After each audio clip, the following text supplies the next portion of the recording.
I'm Beth Saunders, and today let's make a diamond frame page layout. You could use this for heritage photos or for travel, anything, pretty much any layout. You could use a big 8x10, several 4x4s, a combination of 4x6s. So a lot of things that you could do with this page. And we're going to be using Wildflower Wishes, but this would also look pretty awesome with Copper Canyon. Imagine this is your background page. Isn't that gorgeous? But Copper Canyon, as of late September when I'm filming this is gone on last chance. So I have been using it for some history travel pages. And I honestly don't have enough to do this layout because I've been using it so much. But anyhow, here are some things that I did with Copper Canyon. Using the playbook that you can get. I recommend that. See, it's not just old pictures. It's genealogical adventures, museums. This was a living history exhibit. So Copper Canyon is just really beautiful. But we're going to use the Wildflower Wishes, which is a very pretty paper pack. And it comes with this booklet inside. So there's 6 different sheets of paper, and it's only $6. And every pack comes with a booklet and a cutting guide on the back of the paper for our scrap journal. So you see here's a paper, and on the back is this cutting guide. That is meant for this size. This is a 12 by 12. That's what we're going to do today. Our typical 12 by 12 album. But this is 6 3/4 by 10-inch pages. This is my scrap journal, and I use it as kind of a bullet journal.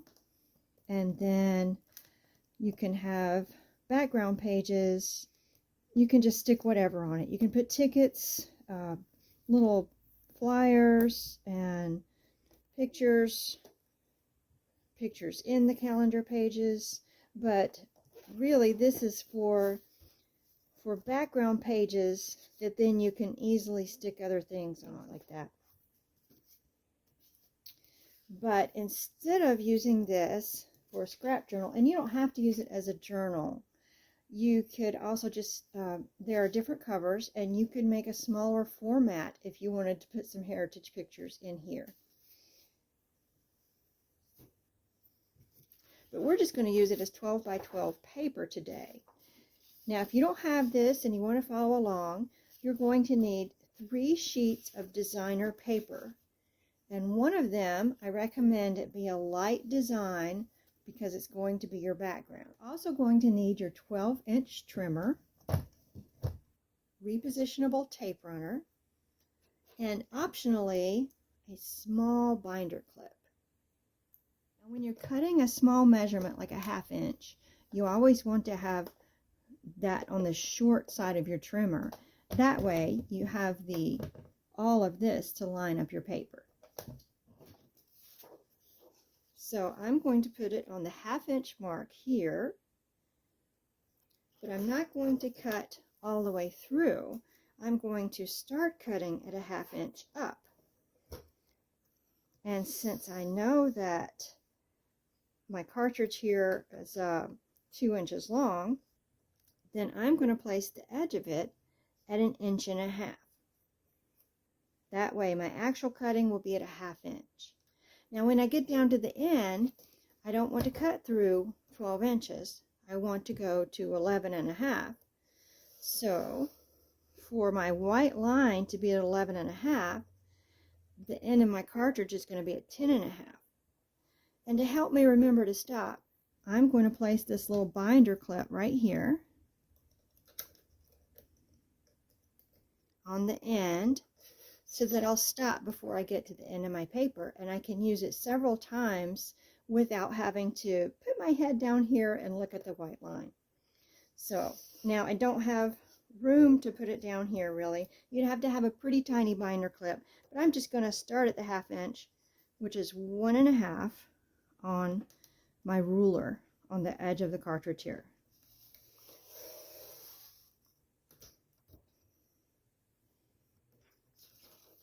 So you see how I've cut, but not all the way through the paper. Now I'm going to turn, put it sideways at a 1/2 inch, and do the exact same thing. Start down here at 1 1/2 on the edge, and go down to my binder clip. Turn, and do that again. 1 1/2 down to the clip. Turn it one more time. Line it up on the 1/2 inch mark. Start down here at 1 1/2 and go down to the binder clip. Let's see how I did. Oh, I've got a little bit to cut with my scissors, but the rest came out and made this nice frame.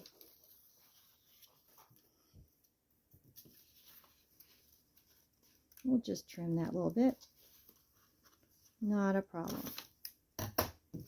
Okay, so that's the first part. Then I'm going to take the part that I have left and cut an 8 inch by 8 inch square. So let me pull out my measuring arm here.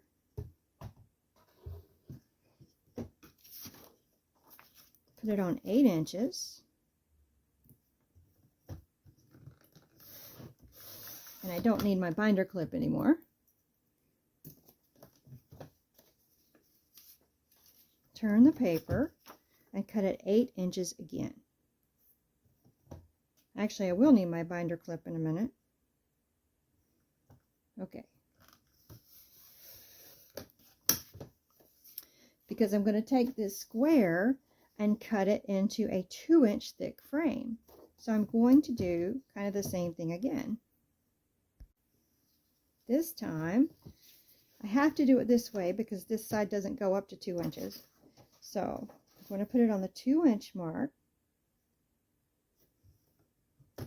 And then to start at 2 inches, the end of my carriage is going to be on the 3 inch line. So I'm going to put a binder clip here.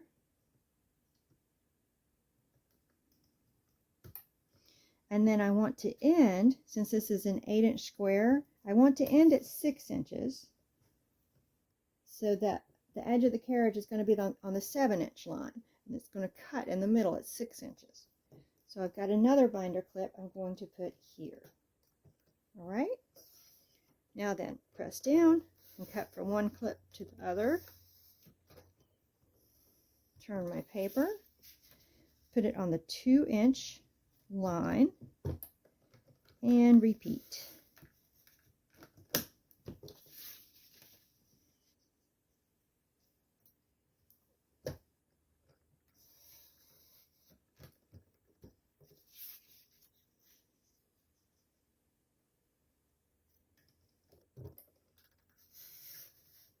Let's see how we did. Oh, I have a tiny little piece that'll just pull right out. So there is my 2 inch wide frame. Now I'm going to take my second sheet of designer paper, not my background piece, but my other sort of dark color, and I'm going to cut it at 7 inches.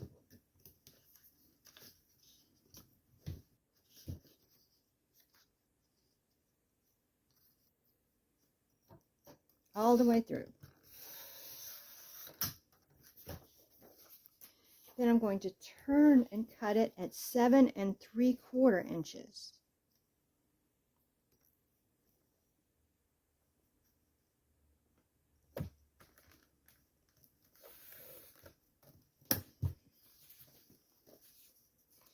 So I'm going to turn it again so that this is long ways. It's 7 3/4 inches. See how it's almost to the 8? And I'm going to cut it at 1 3/4. And I'm going to do that and make 4 strips. So 1 3/4 is the last line over here on this on the short side.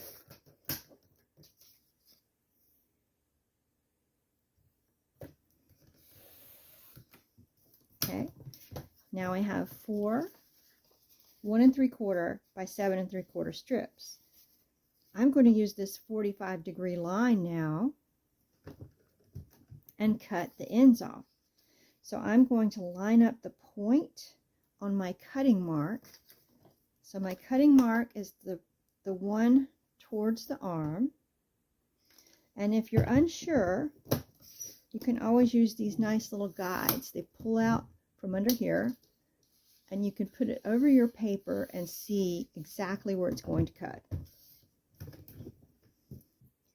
So I'm going to put it on the 45-degree line, put the point on the cutting line,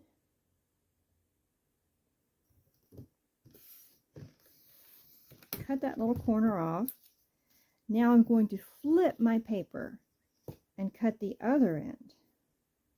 So put my point on the cutting line again.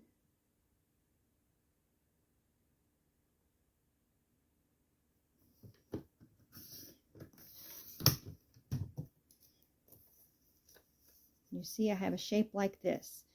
I'm going to do that to the other 3 pieces.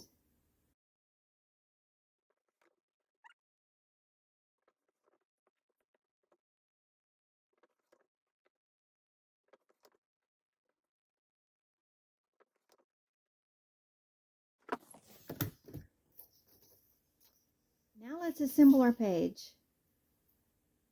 Get your background paper, and I'm using my 13 by 13 inch mat because I'm going to want to use the rulers on it. So take the big square, and you're going to line it up at the 6-inch marks all the way around.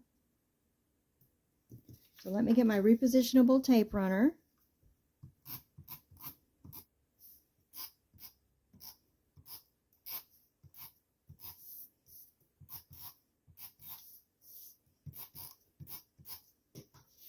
And then line it up. And if you're having trouble, since it doesn't reach the edge, you can always use a ruler and make a pencil line if you need to. But I'm just eyeballing it. And with repositionable tape runner, if you don't like it, you can always pick it up and do it again.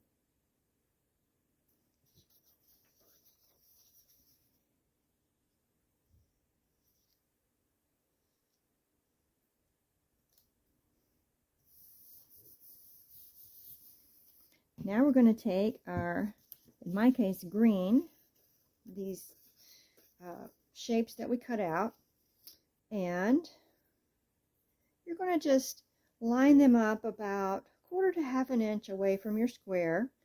And if you're not confident about where they go, you could just line it up on the edge of your paper and make it a little bit farther away. That would work too. I'm going to try to eyeball it.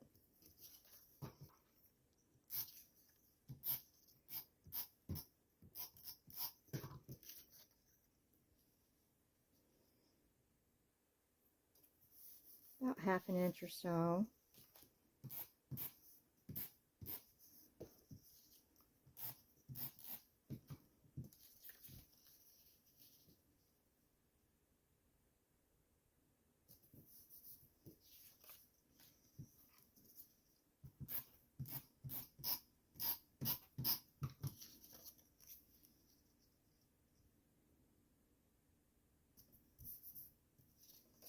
The thing is, you're going to cover up the edge with your frame.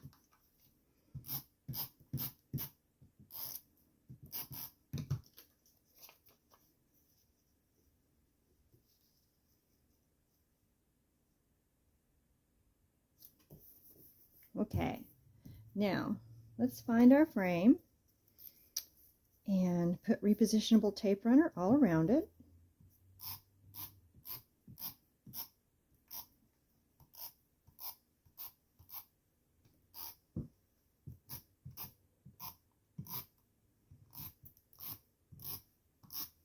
This part can be a little tricky, but just start with one corner and line it up.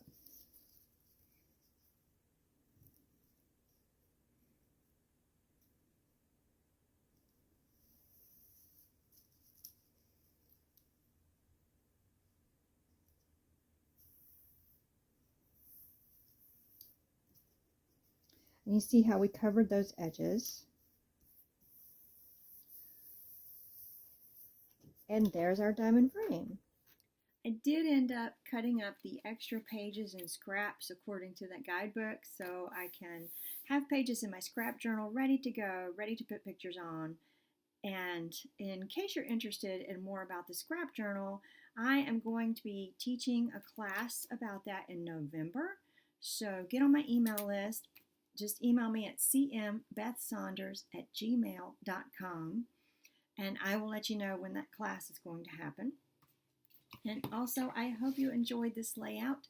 Let me know in the comments what you plan to use it for. Is it going to be pictures of your parents, pictures of your kids, or a trip that you've taken? I would love to hear. So I will see you next time. Thanks.